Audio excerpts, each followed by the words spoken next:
Bonjour, comment ça va et comment va la santé?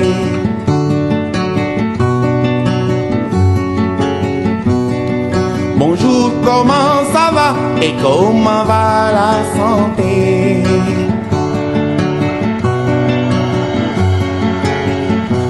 Iway wergu yaram ne leen wér-wérle. Iway wergu yaram ci way wér-wérle. Ca ngay tale bàyyeeku. Bonjour, comment ça va et comment va la santé?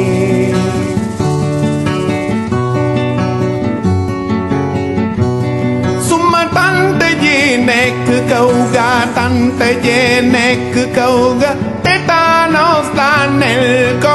Taagaañu woon nak ileer jël suuf taf ca góom ga. Mieux vaut prévenir qu'essayer de guérir. Bonjour, comment ça va et comment va la santé?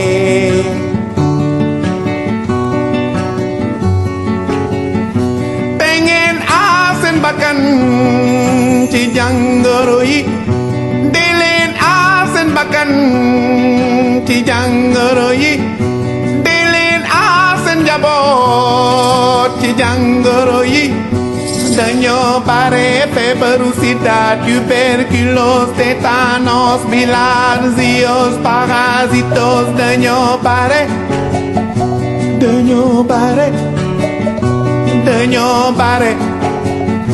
Mieux vaut prévenir qu'essayer de guérir. Bonjour, comment ça va et comment va la santé?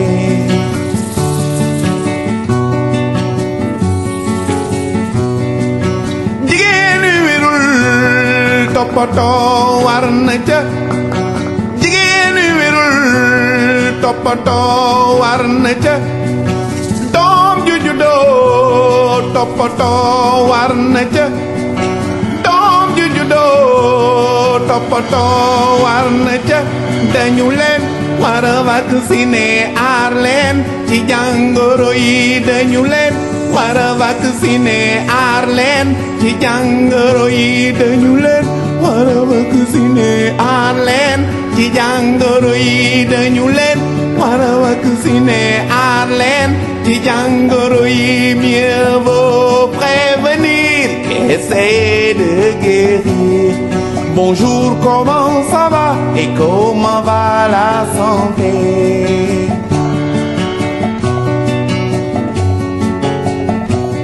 Nanga def maa ngi fi rek et comment va la santé?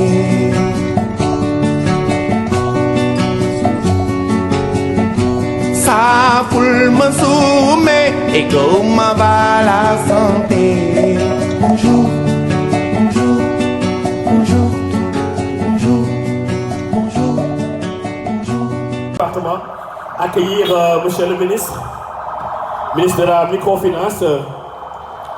ñuy fàttali ni moom mooy partenaire u bis bi. taxawaay bu am solo ci bis bi. Voilà, les directeurs aussi def à l'accueil. ndeysaan ñoo ngi seen monsieur le maire Ahmed Aïdara.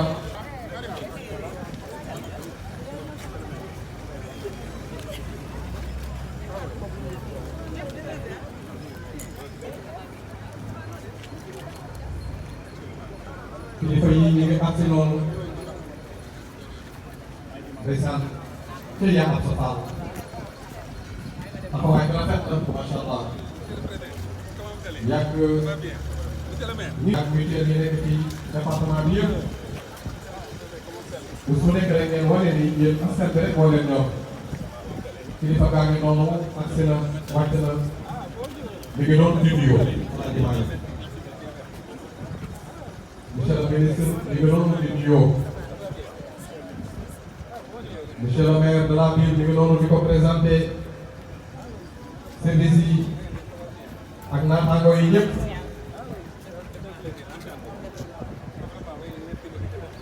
ndeysaan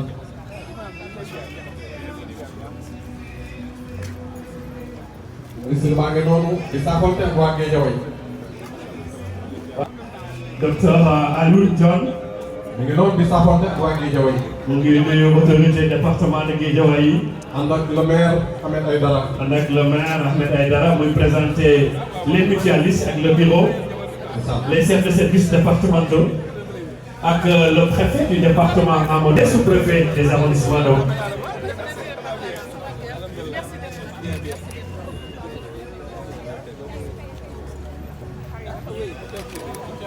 ndeysaan mi ngi noonu di nuyoo directeur Moustapha Niang ak maire Fatmata Mbaye vice-présidente. madame la directrice PCA Aïssa Sagne. voilà. docteur Alioune John.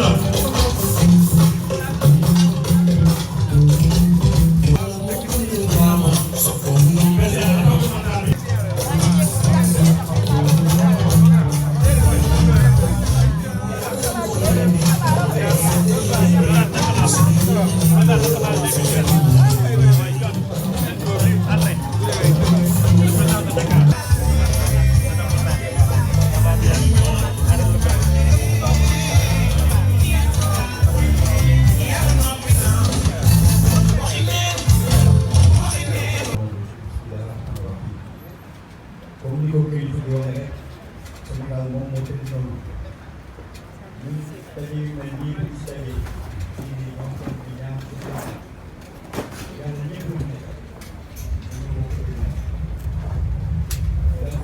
kenn ku nekk Fatiha ak salaam bi ñu wa salaam yi aw bi daal di shaytaan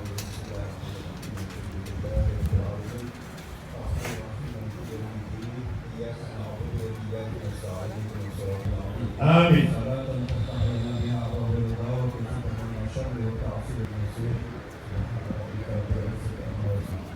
Amin. Ñaan yàlla nangu ñaan. Monsieur le ministre. bienvenue à très important. dafa fondamental parce que ñaar yu mën a ànd la bu nekk day jox doole beneen. dynamique, un département engagé, mais des femmes très braves, très engagées pour la mutualité. gàncax gi gàllankoor suñu soxna yi suñu yaay yi. Malick.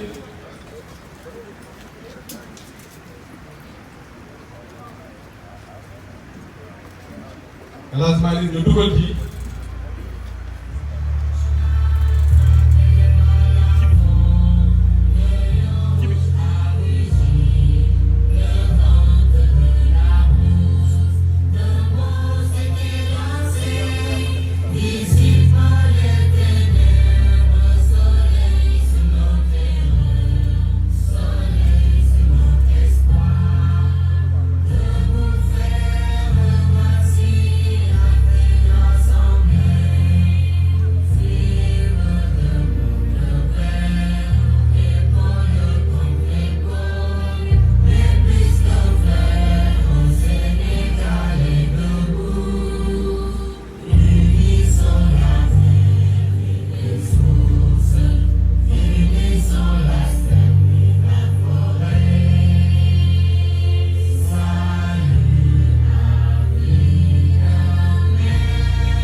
Alaaji Malick dafay doon wax rek ñu defaale benn 1 minute de silence à la mémoire de notre collègue frère directeur mutuel de santé bu Pikine démb dafa wàcc liggéey ñu di ko fàttali ko waale ci bis bii.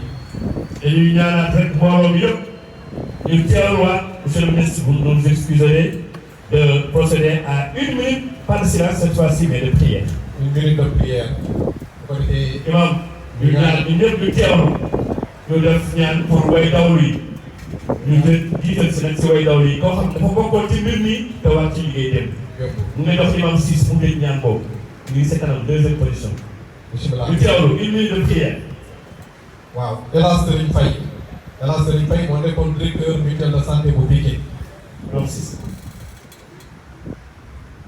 ربنا لا تؤاخذنا إن نسينا وأخطأنا ربنا لا تحملنا إلينا إصرا كما حملته ربنا لا تحملنا ما لا طاقة لنا به واعف عنا واغفر لنا وارحمنا أنت مولانا فانصرنا على الكافرين اللهم بلغ صواب ما قرأناه ونور ما تلوناه ونور سيدنا محمد صلى الله عليه وسلم على أرواح جميع المسلمين والمسلمات الأحياء منه والأموات إنك مجيب الدعوات subhaana rabbika rabbil izzati ammaa yasifuun wa salaamun alal mursaliin walhamdulillaahi rabbil aalamiin. amiin. yal na yàlla xare ko aljanna.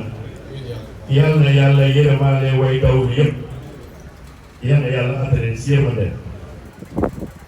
sans plus tarder, Youssou, nous allons inviter monsieur le maire de la ville de Guédiawaye, Ahmed Aïdara, pour le mot de bienvenue. Monsieur le maire. L'infatigable Ahmed Aïdara. Actuel le maire de la ville de Guédiawaye. Guédiawaye d'abord.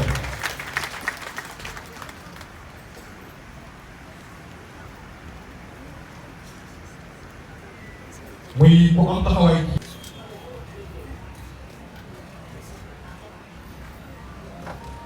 Monsieur le ministre, Madame la présidente du conseil d'administration de la mutuelle de santé départementale de Guédiawaye, Monsieur le directeur général de l'agence CNCSU, Monsieur le préfet du département de Guédiawaye, Mesdames et Messieurs les partenaires institutionnels et techniques, honorables invités, chers mutualistes, chers citoyens, Mesdames et Messieurs, Assalamu alaikum wa rahmatullahi wa barakatuh. C'est avec un immense plaisir, une grande fierté et surtout un profond sentiment d'engagement que je prends la parole en cette journée de la mutualité, placée sous le signe de l'équité, de la solidarité et du droit de la santé pour toutes et tous.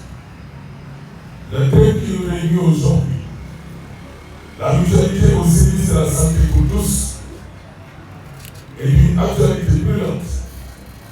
Il résonne avec les ambitions que nous nourrissons pour notre territoire, dans une logique d'impulsion, de justice sociale et de développement humain durable. La ville de Guédiawaye s'est toujours engagée aux côtés des mutuelles de santé.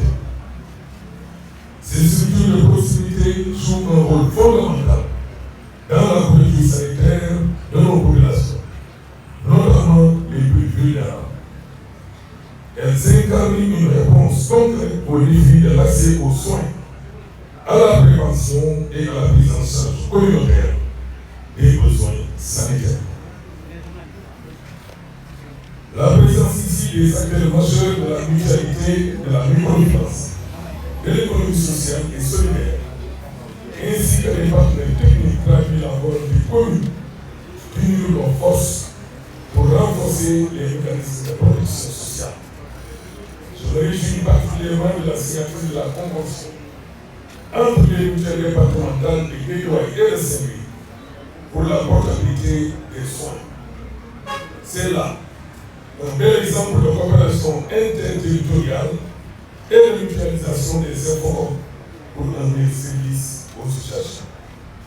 Je voudrais féliciter chaleureusement la mutuelle de santé départementale de Guédiawaye pour les avancées notoires accomplies, saluer le dynamisme du comité d'organisation et remercier tous les partenaires présents ici aujourd'hui. Cette journée est aussi la vôtre. Chers invités, notre responsabilité en tant que dirigeants locaux est de faire de la mutualité un levier stratégique de développement. C'est pourquoi la ville de Guédiawaye s'engage à soutenir la sensibilisation des populations sur l'importance de l'adhésion aux mutuelles, faciliter la collaboration entre les structures sanitaires, les mutuelles et les collectivités territoriales, et surtout renforcer le cadre institutionnel et logistique pour permettre à la mutuelle de santé du département de Guédiawaye de mieux fonctionner et de toucher plus de bénéficiaires.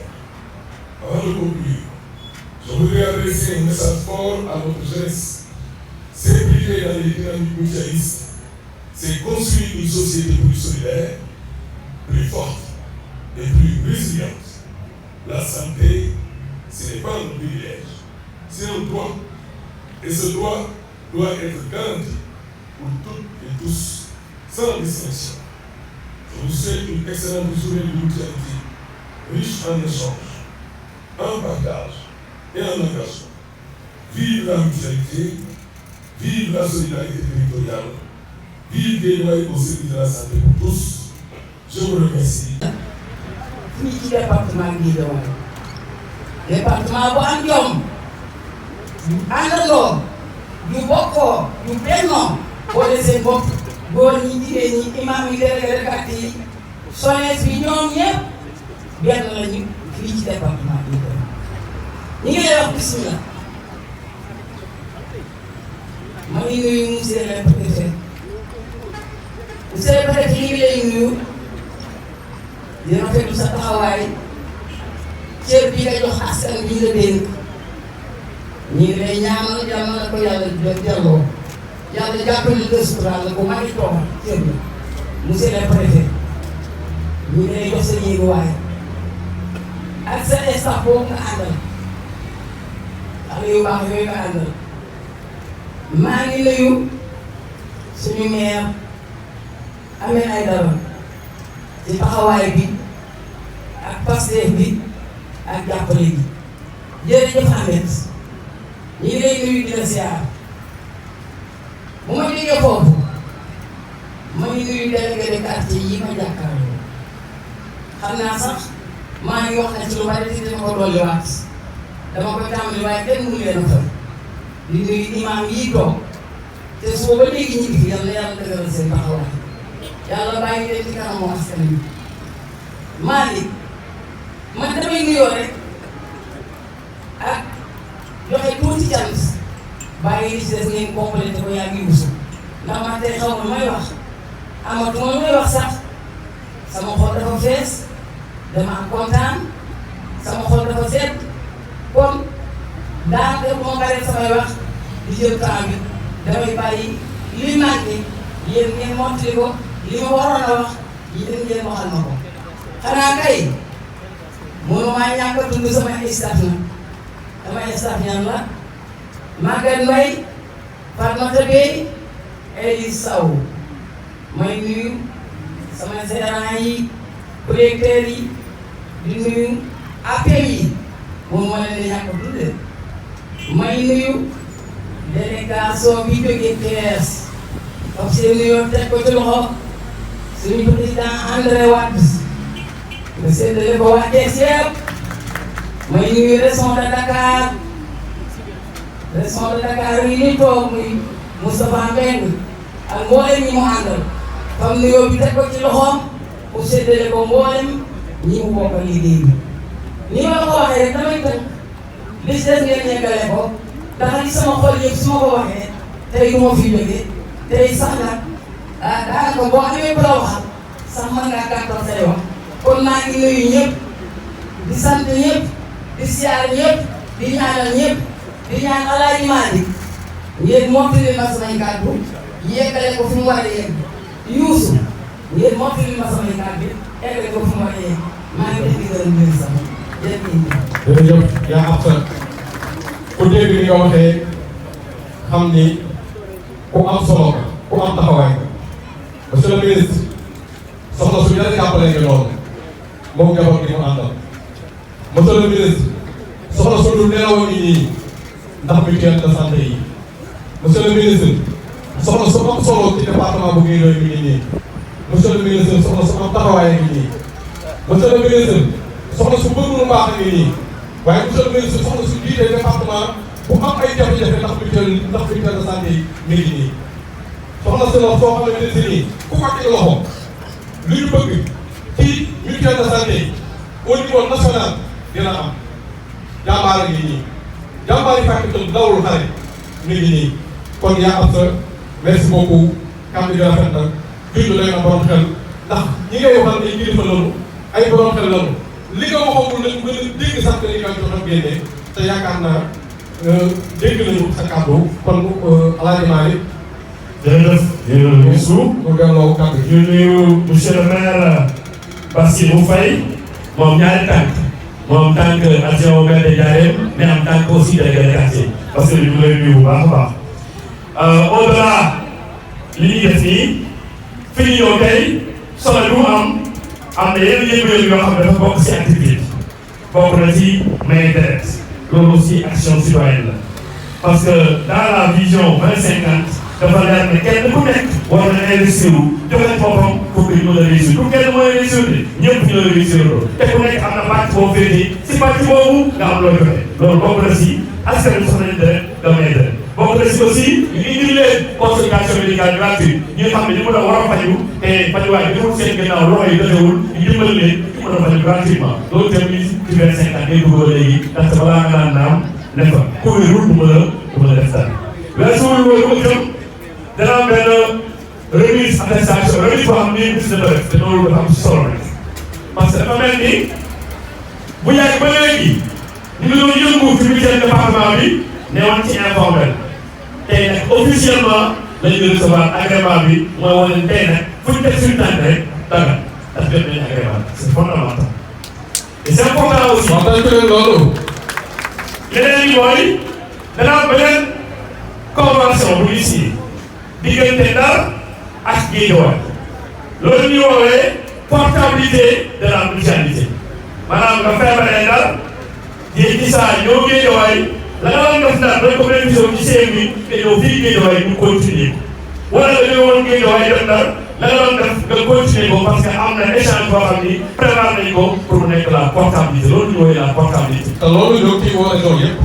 incha allah dana am bu baax parce que tey soo gisee waa Ziguinchor ñoo ngi fi gis fi waa Oussouye gis fi waa Vélingara waa Kolda waa Thiès waa Saint-Louis ñëpp ñëw wuy si ça veut dire que modèle bi suñ ko expérimenté mën nañu ko gën a yaatal après bii day nekk la phase pilote la phase test ba après ko mën a continuer incha allah. ceci dit je vais inviter Youssou le président de l'Union. salaamaaleykum mbooloo mi ñu ngi nuyu ñëpp di sargal suñu kilifa yi di leen gërëm di leen sant ndax tàmm nañu lii ci Guédiawaye saa yu ñëwee fii imam yi délégué de quartier acteurs communautaires yëpp mobilisé wu autour de la mutuelle xam ne lii ñu teg pour askan wi rek la askan wi rek ko tax a jóg di nuyu suñu ministre de l'économie sociale et solidaire le maire de Guédiawaye les préfets ak l'ensemble des partenaires yu si ñoom tey bés bu rëy la ci mutualité ndax deuxième édition la journée mutualité bu Guédiawaye organisé ko fii encore ci accompagnement wu monsieur le maire de Guédiawaye ñu koy remercier ci engagement fort yi mu jël xam ne aujourd'hui les mutuelles de santé communautaires se sont engagées à combler l'écart entre le droit à la santé ak sa mise en œuvre effective.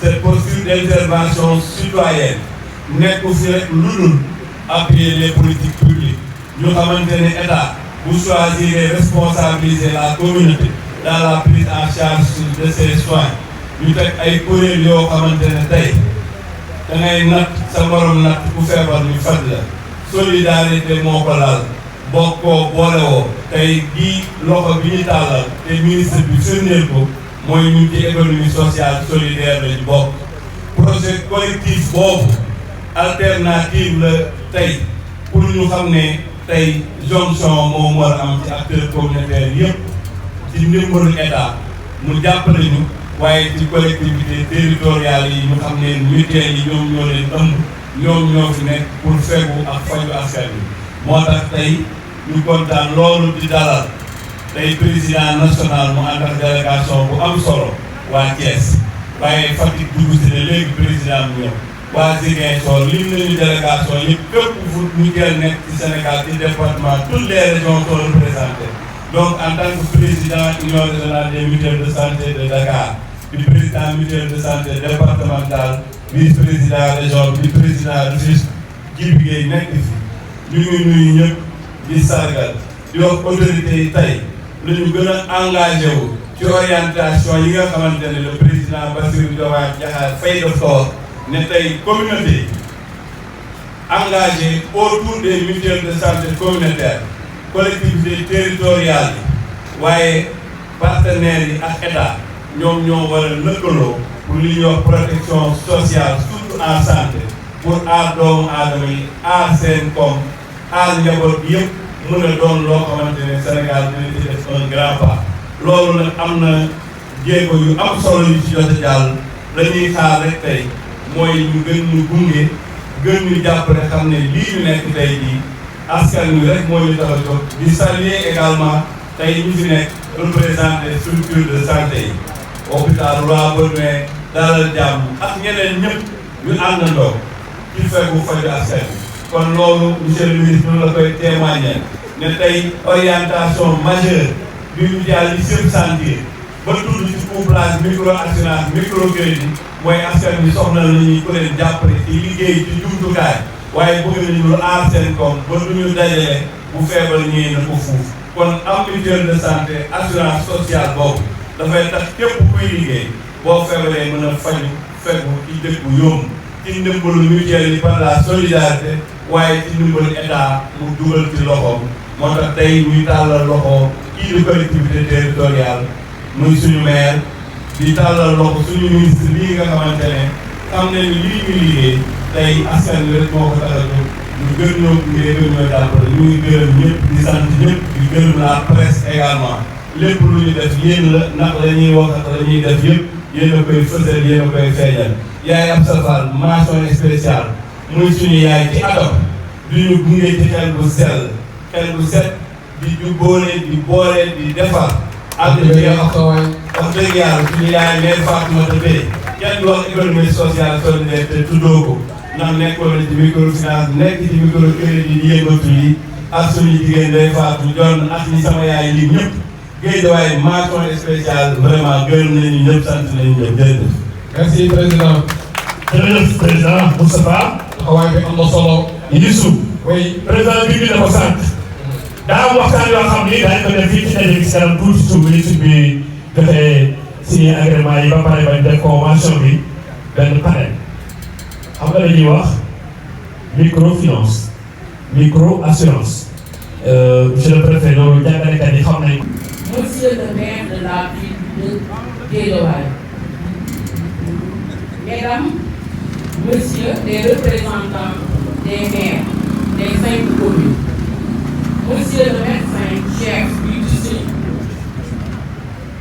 du département de Guédiawaye, Monsieur, Madame les directeurs des établissements hospitaliers, structures sanitaires partenaires, chers représentants des structures mutualistes nationales et régionales, partenaires techniques et institutionnels, chers invités, chères populations de Guédiawaye, assalamu alaikum wa rahmatullah. C'est avec une immense joie, un profond honneur et un sens aigu de responsabilité que je prends la parole à ma qualité de président du comité d'organisation pour souhaiter la bienvenue à cette journée de la mutualité que nous avons voulu inclusive, participative et résolument tournée vers l'action sociale et communautaire.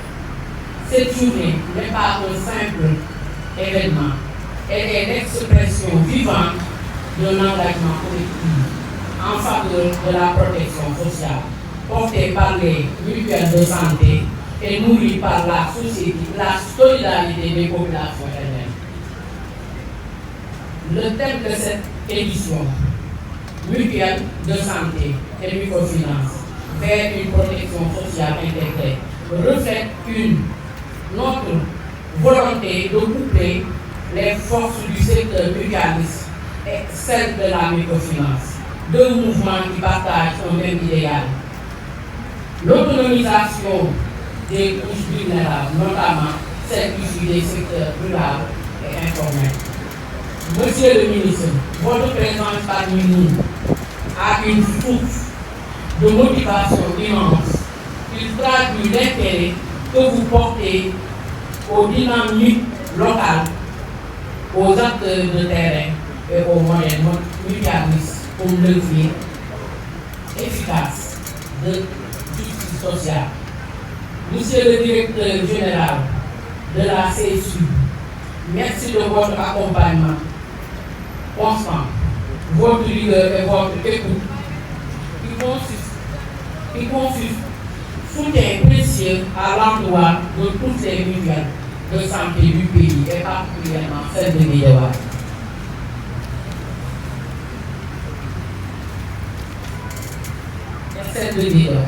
Je tiens à saluer l'engagement constant de nos autorités territoriales, notamment le maire de la ville de Guédiawaye, ainsi que les 5 maires des communes, dont la disponibilité, le soutien et la proximité avec les populations renforcent considérablement notre action sur le terrain. Mes remerciements vont également à monsieur le médecin-chef du district sanitaire de Guédiawaye, ainsi que l'ensemble des directeurs d'établissements hospitaliers et des structures sanitaires partenaires pour leur engagement précieux à nos côtés dans le cadre de la couverture sanitaire universelle. Je tiens à adresser une mention spéciale à la présidente de la mutuelle départementale de Guédiawaye, Mme Assoka Fuyay, que nous appelons effectivement la mère des mutualistes, la Baïque nationale, pour son dévouement exemplaire, sa vision stratégique et persévérance au service de la santé communautaire.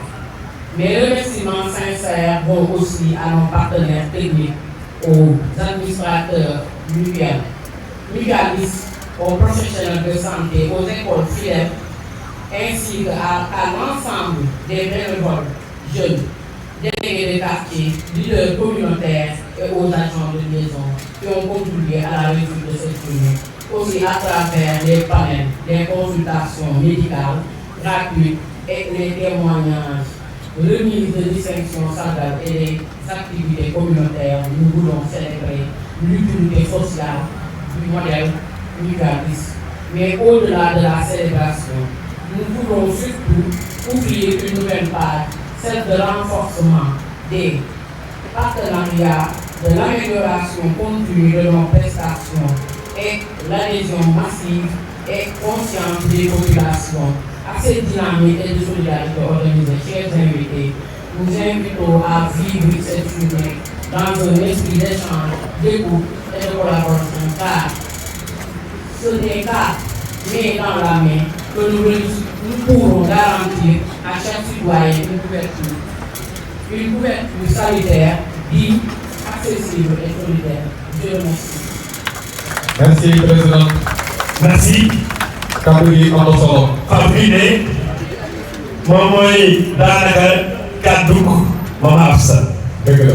Mama Absa moom xam nga day yemle di yónnee rek dafa taam moom management boo xamante ni moderne la day yónnee yemle def coordination daa cee gàllankoor.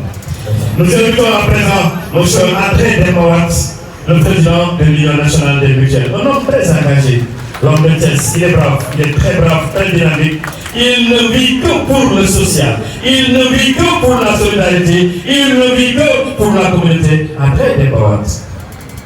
Merci El Hadj Malick ma nuyu yëpp ñu fi teew ku ci nekk ci sa tur ak sa sant di sant yàlla mi ñu may ñu fekkee bés bi te ñu taxawal ko amal jeetaay bu mel ni monsieur le ministre ñu ngi lay nuyu bu baax a baax monsieur le préfet ñu ngi lay nuyu ak sous-préfet yi nga àndal di nuyu baax a baax monsieur le maire ak maire yi fi nekk yëpp di nuyu président mutuelle départementale de Guédiawaye di nuyu président union régionale des mutuelles de santé de Dakar mais di nuyu en même temps bu ma taxawee fii may président de l'Union nationale des mutuelles de santé communautaire du Sénégal ma tudd André Demba Watt ànd ak forte délégation nationale ñoo ngi nii région yëpp a ngi fii tey ñëw pour wuyu si yaa ak sa ñëw wuyu si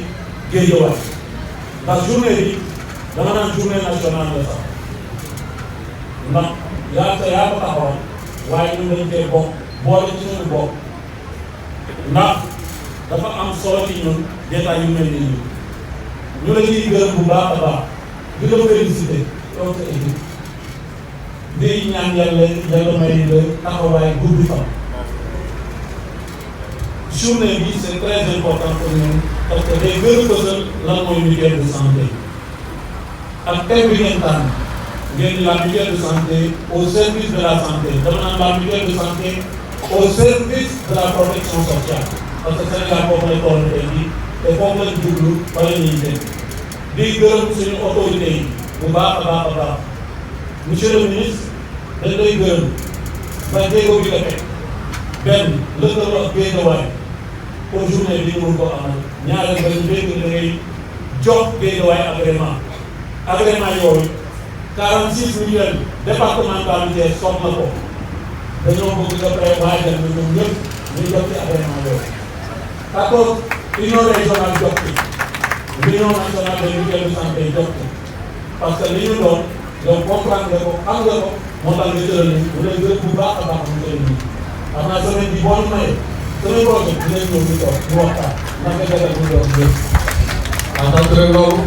alors damay def benn témoignage bu ndaw laajement yow miy wax portabilité gis nga waa Thiès nii bu ñu mobilisé woo dafa am lu xew dañoo am ku feebar ñu faj ko hôpital bu Thiès ñu ne ko da ngay dem léegi dalal jàmm bi ma koy seeti mu jaaxle mu ne ma nu may def di woo ay mbokkam France États-Unis Sénégal kii ci mbokkam bi ma dem ma ne ko may ma daal di woo ñaamu Moustapha man ko dañoo am malade bu war a ñëw foofu te dañoo bëggoon bu ñu ñëwee ngeen jëlal ñu ko en charge moom ñu amul problème man ko nga waxal ko na ko nekk malade bi muy ñëw Ousseynou Diop na nga ne moo ko andi ba ñu ñëwee Guédiawaye moo def lettre de garantie ñu dugal ko dalal jàmm ordonnance bu ñu soxla Guédiawaye bind jëlal ko ordonnance ba jox ko def na fi lu mat ñetti semaine Guédiawaye ba tey gisuma kenn laaj ma ñaata dërëm monsieur le maire Guédiawaye laaj ma ñaata dërëm moo ko doxal te loolu liggéey bi moo koy doxal seen biir ma xamal leen ni portabilité mu ngi suñu biir ñu koy doxal bu baax a baax a baax moo tax Thiès ni yaa te doo xew rek ñoom du ñu teel ñu ne bu ñu mënoon am fukki cas dinañ ko andi pour témoigner la taxawaay bi nga am ci ñoom foofu président mutuelle départementale de Thiès moo doon wax jërëjëf danañu yàgg taxaw nit ñi monsieur le maire mooy ñu pour wax la mutuelle yi bu ñu soxla kenn jàppale ñu ndax mutuelle de santé kenn jàppale ñu monsieur le maire dafa am temps bi ma la war a yóbbante waaye dafa dem dangaa wax li ma ko wax yëpp yóbbante la ko kon jël naa la ambassadeur monsieur le maire ngeen taxaw mutuelle yi collectivité territoriale yi ñoo ko moom mutuelle yi collectivité territoriale yi ñoo ko moom ba ñu ko fi bàyyi nañ seen alal di def leneen bàyyi nañ seen alal nañu jàppale mutuelle yi vraiment ba ñu gën leen dooleel ba askan wi ñu gis ci seen bopp ñun ay organisation rek lañu dañoo organiser askan wi muy taxaw ci biir na ngay jàppale leen ASC ba na ngay jàppale leen école ba di ko jàppale poste de santé ba jàppal noonu sa mutuelle de santé de commune pour que mu am doole mu jëm ci kanam tey ñu bëgg a yombal la ànd ak état bi ñun taxawal mutuelle yi ni léegi nañu polir au niveau départemental loolu def nañ ko ñaari at yi taxaw na nit ñaa ngi faju fu ñu daan dem ci commune bi ko fajoo tey boo duggee département bi nga faju tey boo soxlaa national nga koy faju may remercier Moustapha bu baax a baax boo soxlaa ay hôpital Fann Dantec principal boo bindee Moustapha mu daal la ko jënd yow boo dee mutuelle kon loolu ay réalisation mutuelle yi la ñuy ñaan collectivité territoriale ñu gën a taxaw mutuelle seen yi mutuelle lañu organiser ay CRD wala conseil communal de la développement pour mutuelle yi ñu def ko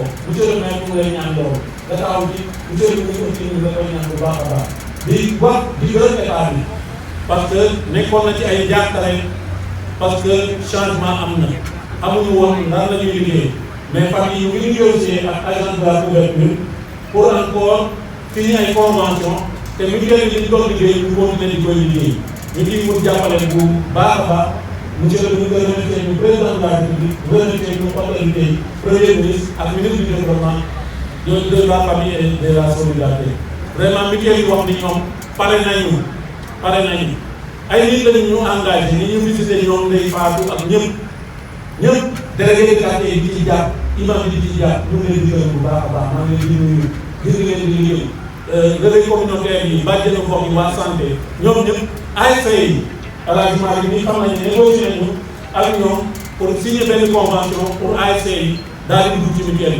yi nañu fabu organiser wu taxawal suñu mutuelle yi pour que assurance yooyu ci nit ñi parce que ñun dañu am yeneen mbëbëm tey monsieur le ministre waa mu retraite mu ngi liggéey retraite du secteur informel pourquoi kay am retraite kii bu am retraite ñu ne déedéet loolu dafa jeex nit ki lu muy liggéey war na mën a am retraite jigéen bi bu mu nekk war naa mën a am congé de maternité bu ëmbee dafa war a am congé de maternité yaa nga jaay marché war nañ laa may 14 semaines yoo am congé de maternité bi koy yaa ngi ciy liggéey ak di jël xale yi am nañ produit yu bees consultant bële moo ñu jàppale Sénégal pour yooyu taxawal ko ñu dem léegi ni dañoo nekk benn mutuelle nationale au Sénégal pour def pooling national yooyu yëpp ay jéego la yoo xam ne ñun ñu ngi ciy liggéey waaye monsieur le ministre dañ lay yóbbaale ndax dañoo yàgg liggéey ci mutuelle yàgg leen ciy daan seen doole muy ay ndaw ñii ñu tuddee leen ay UTG ñii ñu tuddee leen ay APM ñu daan seen doole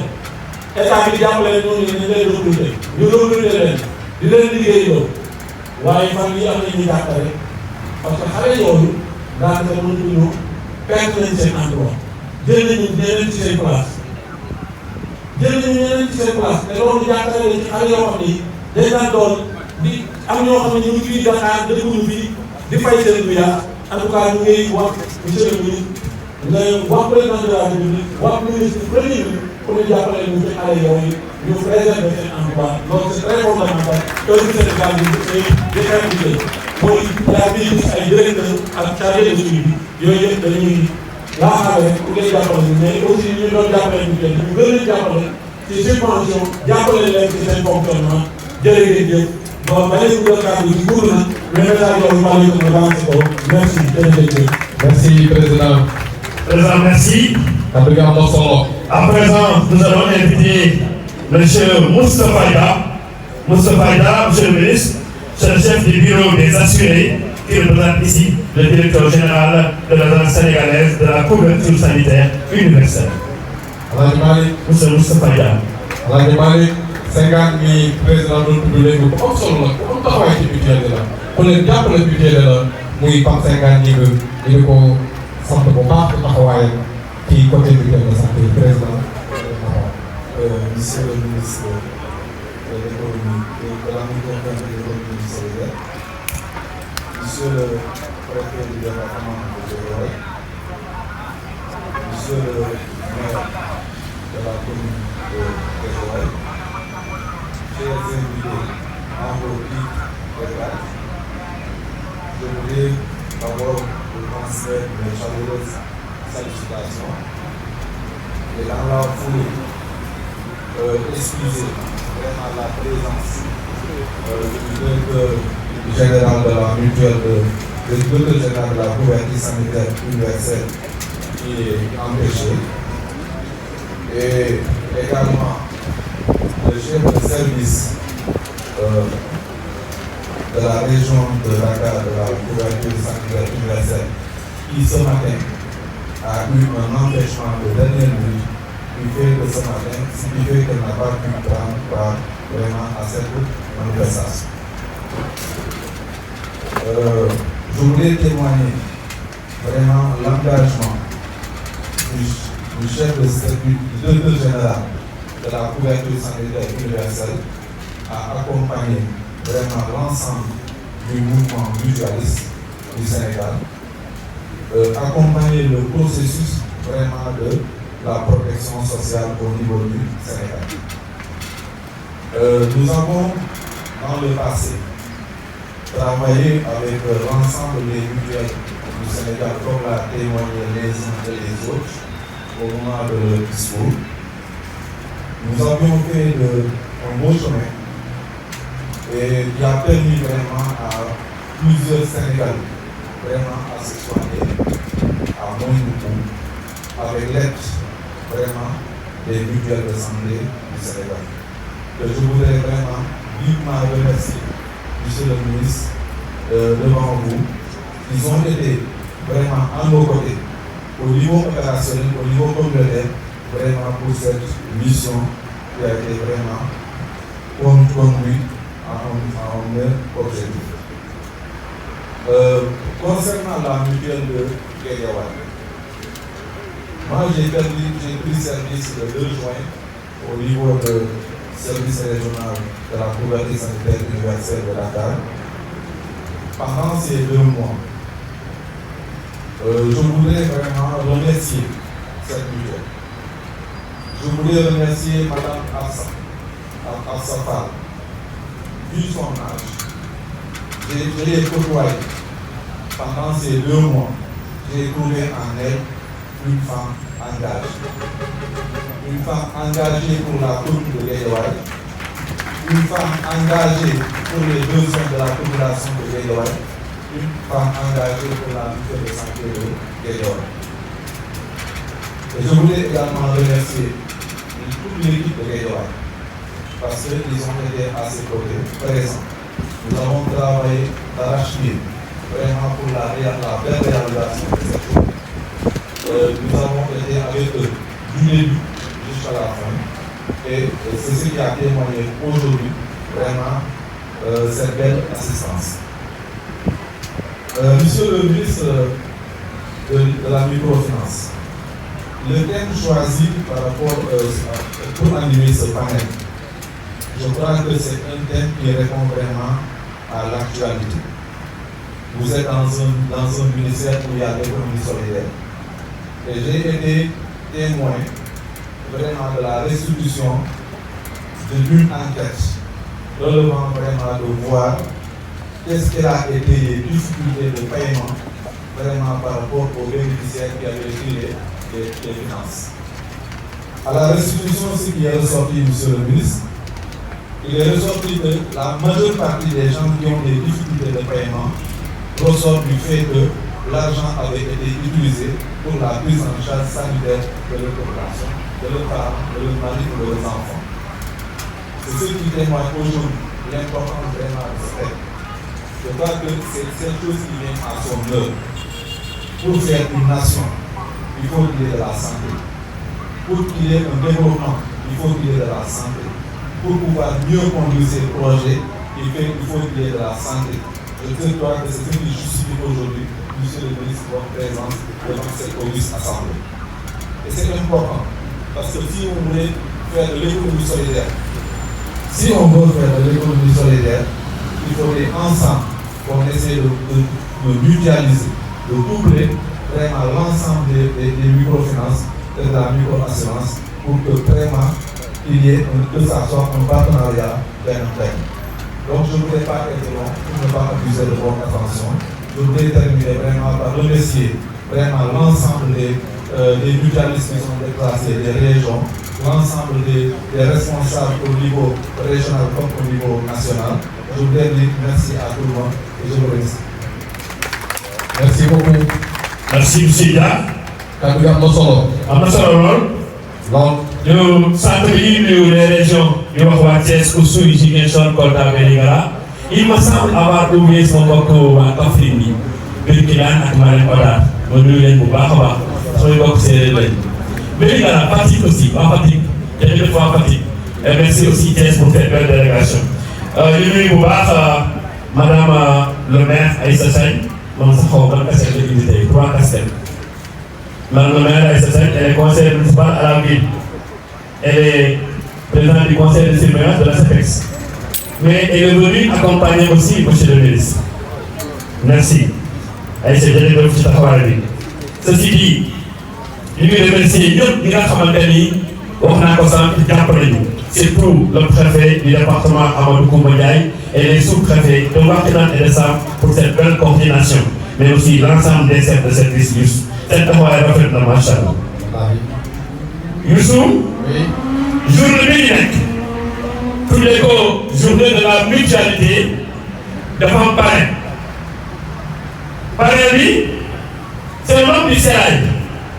loolu ñuy woowee un homme du sérail mooy miin na fi mu nekk yàgg na fa xam na. Youssou le parrain ci gàttal rek en 2019 dafa créé woon loolu ñuy woowee Afrique Action pour l'économie immédiate kon lu mu xam la mais le parrain docteur la def EDA def CESAC def Alexandrie kon nekk na conseil technique pendant 9 ans ministre de la famille ministre de l'enfant, ministre boo xamante ni moo yor njaboot yëpp 9 ans mu nekk conseiller technique ça ne suffit pas. Celui-là, il a été coordonnateur de la cellule de planification, coordonnateur de la cellule de suivi et évaluation. kon lii ñuy wax ni lu mu xam la lu mu miin la lu mu mokkal. Je vous remercie, monsieur le ministre de la microfinance, de l'économie sociale et solidaire, docteur Aliou Don. Monsieur le ministre, vous avez la parole. mais ñëpp tànk ministre bi da ko ñëpp sargal da ko ñëpp jox wàccuwaay monsieur le ministre vous avez la parole.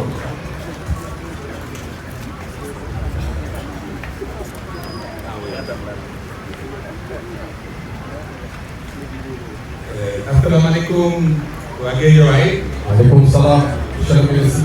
xam naa ku ma sañoon sax discours bi dama koy def ci wolof waaye comme cérémonie officielle la te langue officielle bi français la damay def discours bi français bi ma paree ma faram-fàcce ko ci wolof.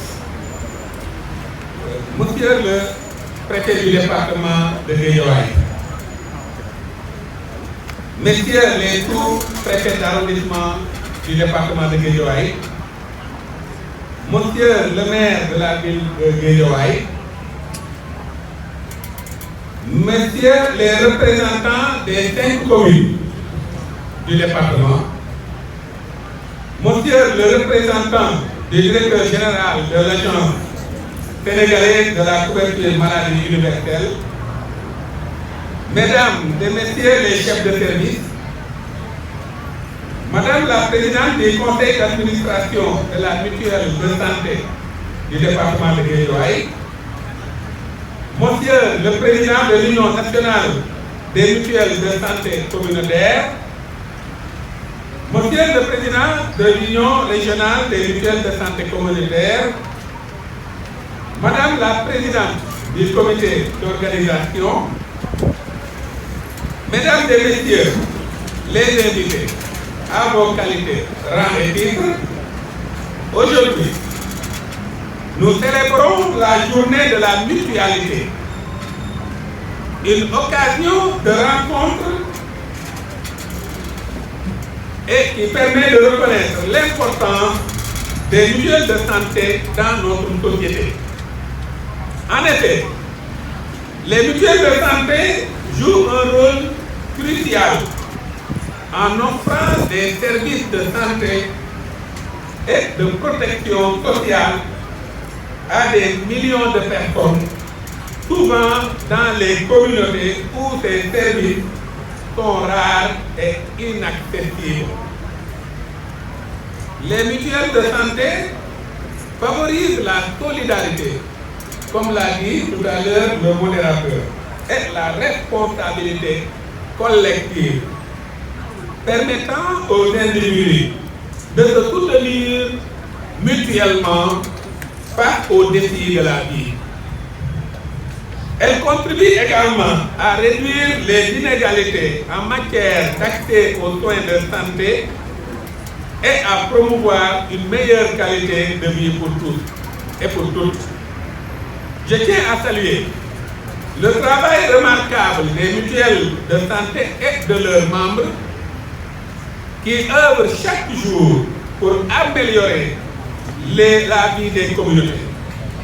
Ensemble, continuons à soutenir et à renforcer ces initiatives pour bâtir un avenir plus solidaire et plus équitable pour tout le monde. Mesdames et messieurs, si nous avons accepté de parrainer la mutuelle de santé de Guédiawaye, c'est d'abord parce que Guédiawaye est une ville et un département dont la densité de population est forte, mais où la protection sociale est très faible.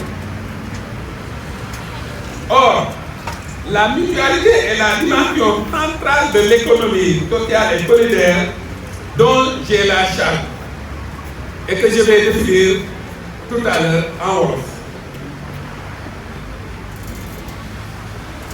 Dans notre État, par la décision divine et la volonté du tandem Diomaye Sonko, dont j'estime être le bouclier aujourd'hui et pour toujours, quelle que puisse être ma mission dans ce pays, nous avons décidé de relever le défi de la lutte contre la pauvreté et surtout en passant par les mutualités.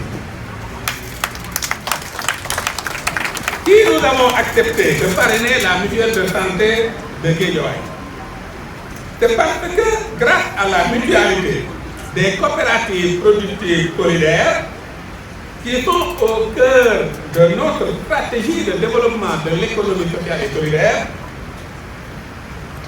arrivent à combiner leurs efforts pour produire de la valeur ajoutée, à partager équitablement et par suite créer eux-mêmes et collectivement des emplois décents, durables dans tous les secteurs de l'économie de notre pays. Ceci afin de combattre et d'éradiquer définitivement la morosité économique et mettre tous les Sénégalais au travail pour nous permettre d'atteindre notre souveraineté économique et financière. Enfin, si nous avons accepté de parrainer la mutuelle de santé de Guédiawaye, c'est également parce que nous avons mis la microfinance au service de l'économie sociale et solidaire, et c'est pourquoi nous avons demandé à la place de prix, qui est un des instruments de mon département, non seulement d'accompagner la mutuelle de santé de Guédiawaye pour organiser cette journée, mais aussi pour poursuivre cette collaboration en rapport avec la direction des stratégies et de la prospective, la direction de promotion de l'économie sociale et solidaire, la direction de la microfinance et de l'inclusion financière, mais aussi avec les autres instruments de mon département, comme le Fonds national de la microfinance, FONAMIF, le Fonds de développement de la microfinance islamique, FDMI, et le Fonds d'impulsion de la microfinance publique. Et en assistant les membres de la mutuelle, d'abord dans la mise en place de coopératives productives solidaires, ensuite dans l'accompagnement technique et le financement de leurs activités productives de valeur ajoutée. Ainsi, le paiement des charges liées à la santé sera plus facile et les habitants de Guédiawaye seront donc en meilleure santé et pourront encore plus participer à la construction de la prospérité de notre nation.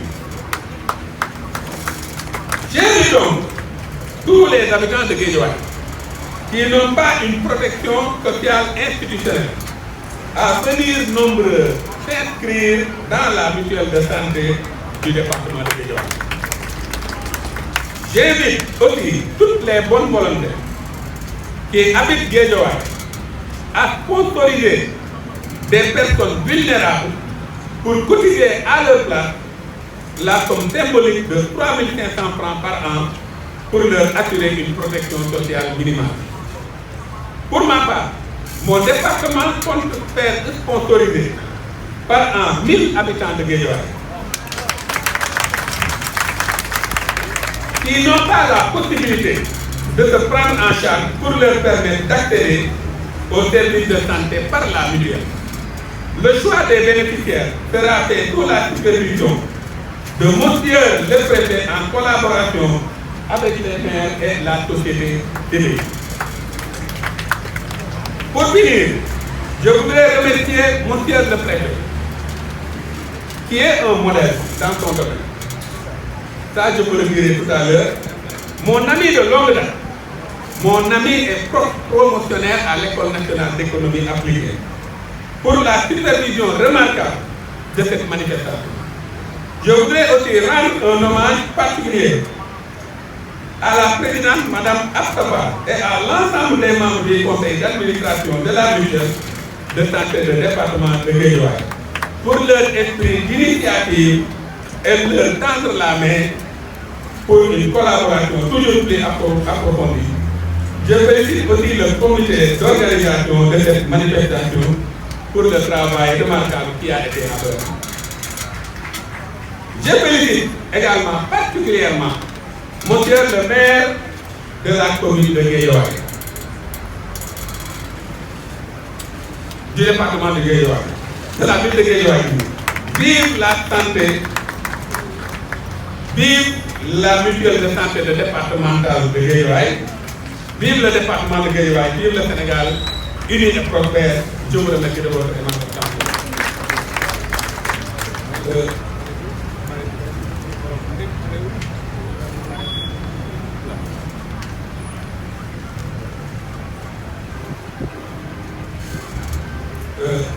Comme ni ma ko waxee woon tànk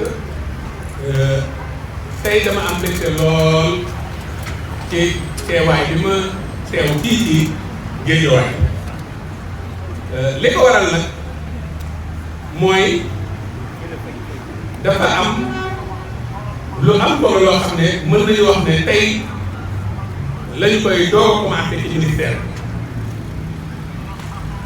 ginnaaw bi ma gërëmee ñi nga xam ne ñëpp ñoom ñoo jàpp ci kër yi ba mu àgg fii santé dafa am ñoo xam ne faaw dinaa leen tudd ndax dama leen xawoon a fàtte ci remerciement bi waaye ni mu demee moo tax ndax xam nga nit léeg-léeg boo ko miinee mën nga ko fàtte ci ay cérémonie officielle muy honorable Rama Bodian ak la présidente la conseillère madame Aïcha Faye li tax nag ma di leen remercier mooy bi mu yëgee mbir mi daf ne yaa ngi ñëw sama dëkk ma di ko tooñ nag ma ne ko man sama dëkk laa ñëw ñëwuma sa dëkk ndax Guédiawaye yàlla dafa dogal école 14 bii laa njëkk a commencé jàng Guédiawaye kon mën naa wax ne sama dëkk la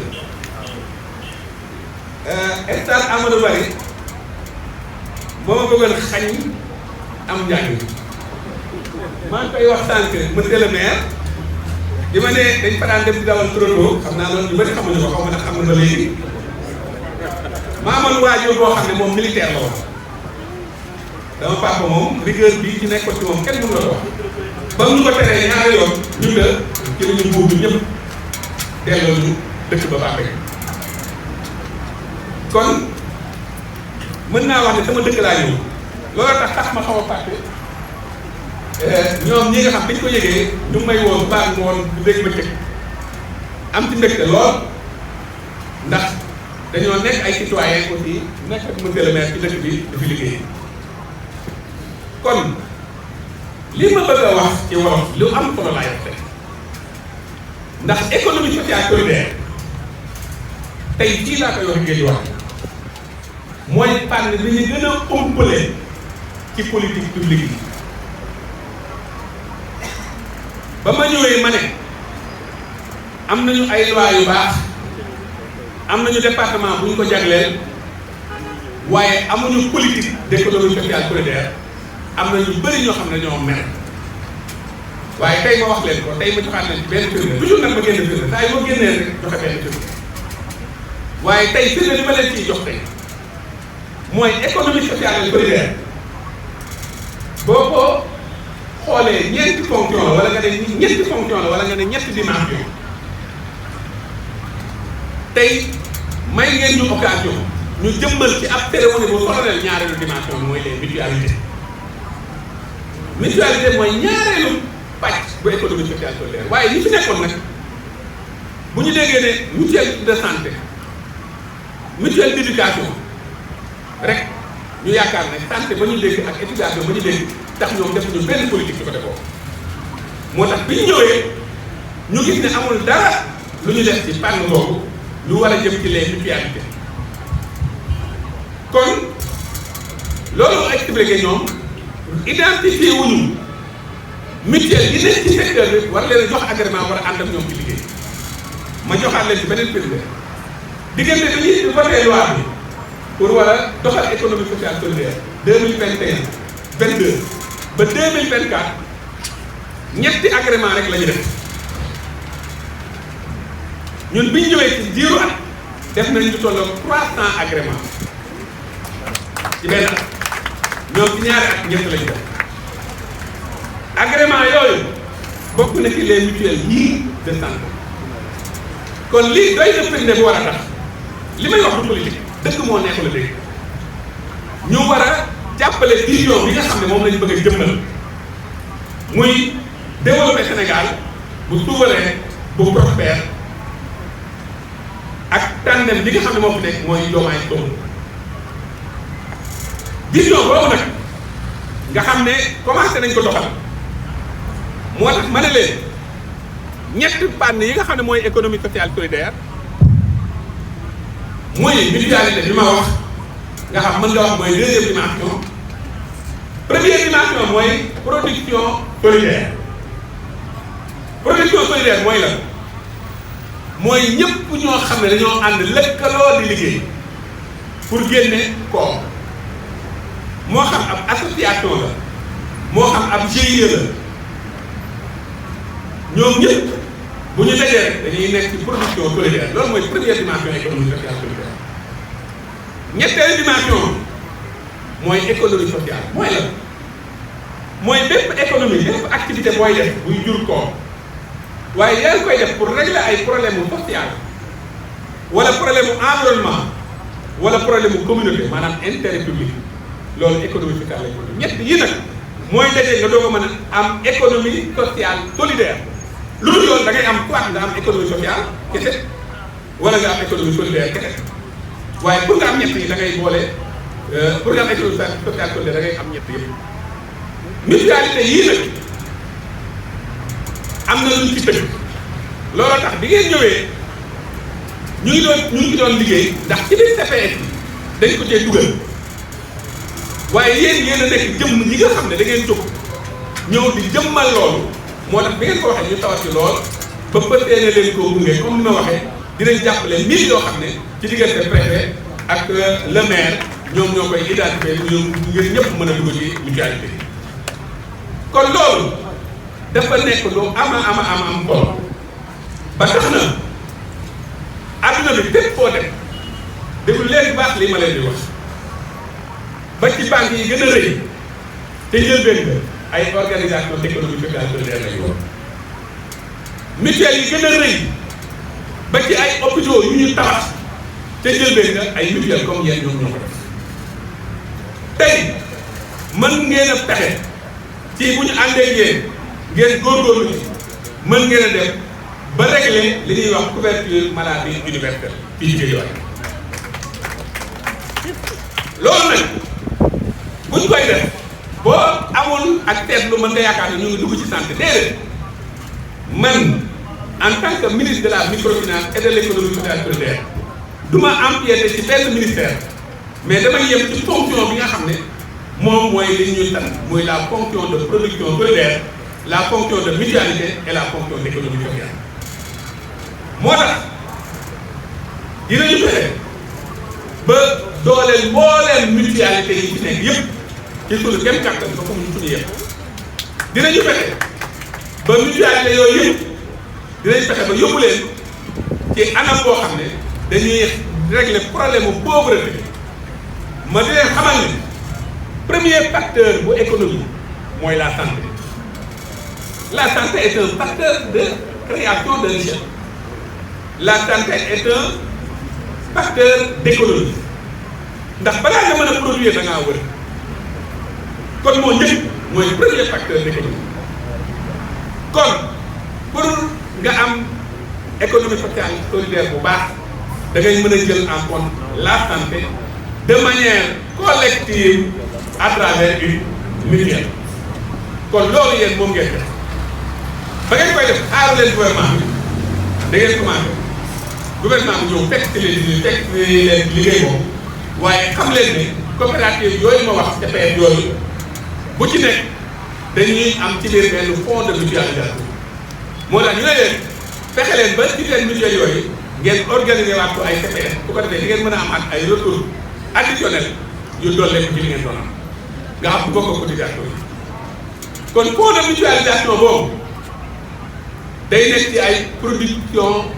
économique waaye day nekk ci ay mutualisation yu jëm ci wàllu santé kon ngeen xam ne bu neexee yàlla dinañ leen jàppale bu baax ndax ni ma ko waxee ci français mbooleem service yi ci nekk yëpp wax nañ leen kenn ku ci nekk lan la war a def pour jàppale leen ak yeneen mutuelle yi nga xam ne ñoo nekk un peu partout au Sénégal ba nga xam ne dinañ mën a yëg seen bopp ci politique bi nga xam ne moom la état bi jël kon loolu laa amoon lu ma leen di doon wax di waxaale également le représentant bi nga xam ne dafa bëgg lépp ñu def ko ci département yëpp moom na xam ne tóoraale nañ doon te incha allah dinañ def gaaw asalaamaaleykum wa rahmatulah.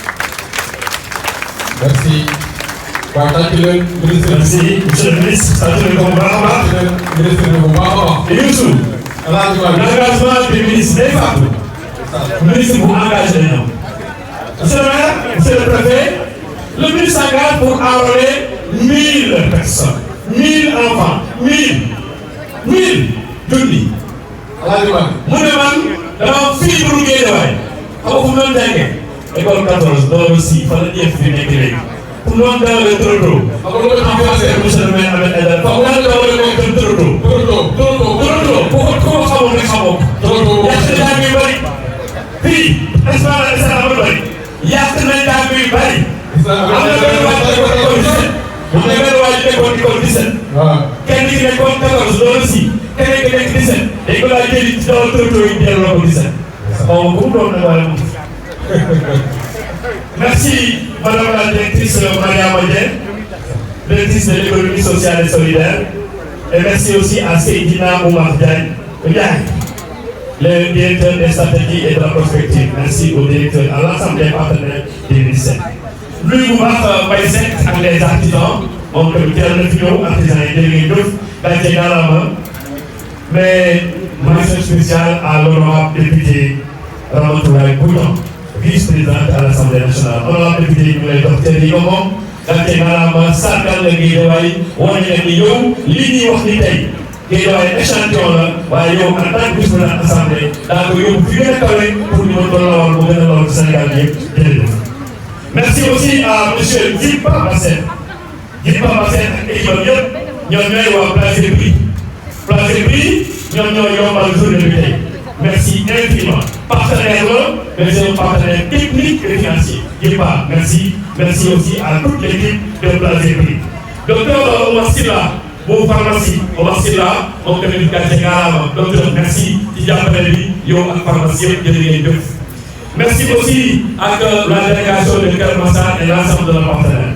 Ceci dit, monsieur le ministre, nous allons procéder à la remise officielle de l'agrément. dañu lay ñaan rek yow nga ñëw fii ak monsieur le maire di def ko si kanam si kaw voilà monsieur le maire monsieur le ministre monsieur le préfet monsieur le maire le national madame la présidente Absa Fall ñu remettre leen officiellement agrément bi.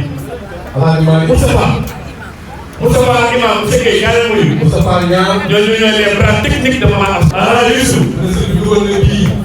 waaye bii bu rëy. non bii kay waxuma la lii mooy victoire lu muy ma daal égalisation wóorul lii mooy victoire. kon jeex na c'est la victoire. Monsieur le ministre, merci. Docteur Alidon, merci. Vous avez compris, vous avez agi. Ça, c'est aussi bien théorique et pratique. Merci. Merci beaucoup. nee na fierté la ci Guédiawaye. waaye nii la ñu dëkkee nag. waaye nag Guédiawaye moom nii la dëkkee. tey dafa nekk ci wàllu mutualisme. nee na tey dafa féete ci côté mutualisme rek. waaye bu ñu demoon ci développement. waaye bu ñu demoon ci développement. mu romb fii. day romb fii. bu ñu demoon feneen. bu ñu demoon ci leneen. mu romb fii. parce que dëkkuwaay bi. ndax dëkkuwaay bi moo fi doon noonu. dañuy liggéey. nee na dañuy liggéey. ci xol yu set. ci xol yu set. dañuy liggéey. dañuy liggéey. ci lëkkaloo. ci lëkkaloo. àndandoo. àndandoo. bokkoo. bokkoo. bennoo. loolu moo fi nekk. nee na Guédiawaye loolu moo fi am. may sant ñëpp. nee na moom bi teraanga yii nag. nee na teraanga yii nag. dama koo tàmbalee tey. nee na dama koo tàmbali tey. wala tàmbali woon naa ko démb. wala xëy na tàmbali naa ko démb. may mottali. nee na muy jéem a daf dabaatal. après bu ëllëgee. nee na bu ëllëgee. li manqué at ñu mottali. ku amul tey bu ëllëgee mu dabaatal. sama alal li bopp la nag. nee na lii alal li boppam la. jógewul ci mutuelle. jógewul ci mutuelle. jógewul ci département. jógewul ci département. sama alal li bopp la. sama alal li bopp la. ma di ko sante. ma di ko sante. sama njaboot. sama njabootu bopp. ñenn ci samay nit. wala ñenn ci samay nit. lu manqué. nee na lu manqué. bu ëllëgee. bu ëllëgee. ma mottali ko. ba léegi. ba léegi. lii am njàngale la. lii am njàngale la. ndax ay doomu aadama. ndax ay doomu aadama. bu leen yàlla boolee. bu leen yàlla boolee. dañuy sagalante. dañuy sagalante. dañuy cëralante. dañuy cëralante. dañuy bàyyante. dañuy bàyyante. yàlla na nu yàlla dooli suuf. yàlla na yàlla dooli suuf. bi jiitu. nee na bi jiitu. mooy Moustapha Mbengue. président Moustapha Mbengue. waaw. Moustapha Mbengue. nee na Moustapha Mbengue. dafa maa ji teraanga. man dafa maa ji teraanga. teraangay taxawaay. teraangay taxawaay. ak teraangay. ak teraangay. penc. arène nationale la mu yóbbu. nee na arène nationale la mu yóbbu. teral ma ci digg arène ba. nee na teral ma ci digg arène. mu yàgg lool. nee na mu yàgg lool. nee na xëy na moom fàtte na ko. waaye man góor laa du ma fàtte. waaye man góor laa du ma fàtte. defal lu baax. nee na ku ma defal lu baax. lu mu tuuti tuuti. maa ngi la ko fas yéene. maa ngi la ko fas yéene delloo. ku ma lebal lu bon. ku ma lebal lu bon. maa ngi lay jéggalu ndax ñàkk la. maa ngi la koy jéggalu ndax perte nga. maa ngi la koy jéggalu ndax ñàkk la. naa la koy jéggalu ndax ñàkk nga. aw ma lu bon. ndax man boobu la woon. te du ma ko wuti. te du ma ko wuti. nee na kon président Moustapha Mbengue. mi ngi noonu. président national joxoon na Moustapha Mbengue. Nama sas ba coro fay sas ba tënk Ndella Ndiaye. président Moustapha Mbengue moom la maman Absa di décoré noonu. ñëw leen. président Moustapha jërëjëf li maman Absa dégg wax dégg nañ ko. lii jaral ko ndax defal nañu lu ëpp nii ba ñu koy sagal tamit dañ ko sagal ci lu mérite nekk suñu biir def ci loo xamante ne amuñu woon lu dul dajale ñëpp ci arena bi ci journée nationale ñu sagal ko teral ko te am ci yéene ci ñëpp kon ñu koy gërëm di ko sant maire mutualiste jërëjëf ñu nekk gërëm di gërëm Guédiawaye yëpp ci tey ji teraanga bi ci bés bu rëy bii nga xam ne ubbi na yeneen bunt yoo xamante ne dina doon njëriñu mutualiste yëpp waaye njëriñu askan bi parce que mutuelle dafa ëmb lépp luy kuréel bu nekk ci askan bi jërëjëf. dégg bu bëre ji seen yaay ju baax ji seen yaay ju xam teraanga gi seen yaay bu bëgg département bi seen yaay ji nga xam ne bëggul gis benn doom bëgg nga xool ko mën a dara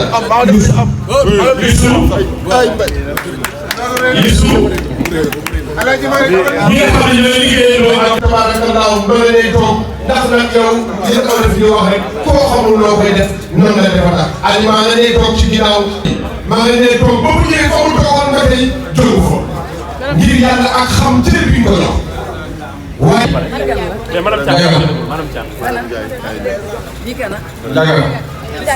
Thiam.